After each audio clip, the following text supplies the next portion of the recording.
Bonjour, nous allons introduire dans cette vidéo la notion d'espace vectoriel.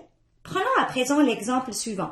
On considère une droite D sur laquelle on a placé des points U égale à 3, V égale à moins 2 et W égale à moins 4. Vérifions quelques propriétés sur cette droite. Au premier calcul, U plus V, on aura 3 plus moins 2, ça donne 1. On voit bien que cette valeur est sur la droite D. Ainsi, on a la propriété suivante. Si l'on considère deux éléments sur la droite D, U et V, alors leur somme U plus V reste sur la droite D. On appelle ceci la fermeture de l'addition. On remarque maintenant que calculer la somme U plus V revient en même que calculer la somme de V plus U. On aura moins 2 plus 3, ça donne 1. Ainsi, on a la propriété notée par A2. Si l'on considère deux éléments sur la droite D, alors la somme U plus V égale à la somme de V plus U. On a ainsi la commutativité de l'addition, c'est-à-dire qu'on peut additionner deux éléments sur la droite D dans l'ordre que l'on souhaite. Effectuons maintenant le calcul de la somme de U plus V plus W. On aura dans ce cas-là 3 plus moins 2, ça donne 1, plus W qui est moins 4, on obtient la valeur moins 3. On remarque que ceci revient en même que de calculer U plus V plus W. Donc, on aura 3 plus V plus W qui est moins 2 moins 4, donc c'est moins 6. 3 moins 6, ça donne moins 3. Donc, les deux expressions sont égales.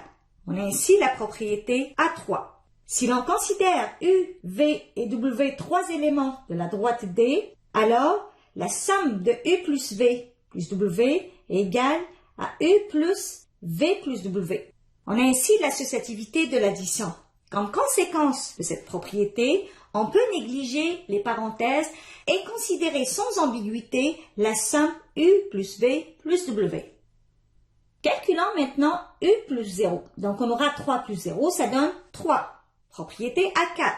Si l'on considère un élément U sur la droite D, donc U plus 0, ça donne l'élément U. Donc 0 est l'élément neutre de l'addition. Calculons maintenant U plus moins U. Donc, on aura 3 plus moins 3, ça donne 0. Propriété A5. Si l'on considère un élément U sur la droite D, alors la somme de U plus moins U est égale à 0. On appelle moins U dans ce cas-là l'élément opposé de l'addition. Si l'on multiplie U par la constante 2, on obtient de U qui est égal à 6 dans ce cas-là. On voit bien que cette valeur est sur la droite D. D'où l'on a la propriété A6. Si l'on considère un scalaire C de R et U un élément de la droite D, alors le produit CU reste sur la droite D. On a ainsi la fermeture de la multiplication. Considérons maintenant la multiplication de 2 par deux éléments U plus V. On aura ainsi 2 multiplié par 3 moins 2 qui donne 1. Donc on obtient la valeur 2. De la même façon, calculons 2U plus 2V. Donc, on aura 2U qui est égal à 6, plus 2V qui est égal à moins 4. 6 moins 4, ça donne 2. Donc, on voit bien que ces deux quantités coïncident. On a ainsi la propriété notée par A7.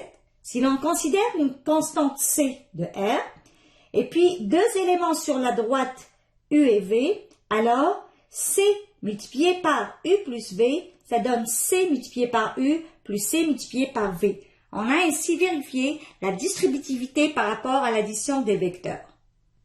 Prenons maintenant deux scalaires 2 et moins 3 et calculons 2 moins 3 multiplié par U.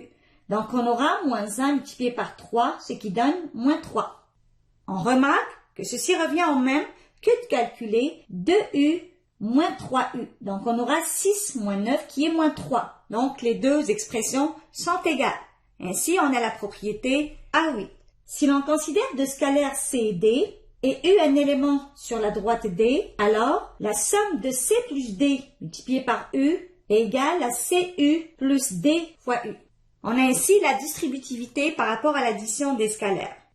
Prenons maintenant la multiplication des deux scalaires 2 et moins 3 multiplié par un élément U qui se trouve sur la droite D qui est égal à 3 dans ce cas-là. Donc on obtient moins 6 fois 3 qui donne moins 18. Calculons maintenant 2 multiplié par moins 3U. Donc, moins 3U, c'est égal à moins 9. 2 fois moins 9, ça donne moins 18. Donc, on voit bien que 2 fois moins 3U égale à 2 fois moins 3U. Ainsi, on peut énoncer la propriété à 9. Si l'on considère deux constantes C et D, et U un élément sur la droite D, alors la multiplication de CD fois U égale à C multiplié par DU. On a ainsi l'associativité de la multiplication. Notons juste ici qu'on a ici la multiplication entre deux scalaires. Par contre, ici, on a une multiplication d'un scalaire par un élément U qui se trouve sur la droite D. Finalement, calculons 1 fois U. Donc, on aura 1 fois 3 qui est égal à 3. On peut ainsi énoncer la propriété à 10. 1 fois U égale à U.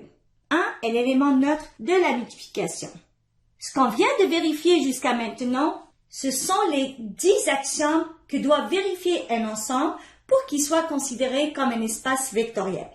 Généralisons ceci. Donc, soit la définition suivante.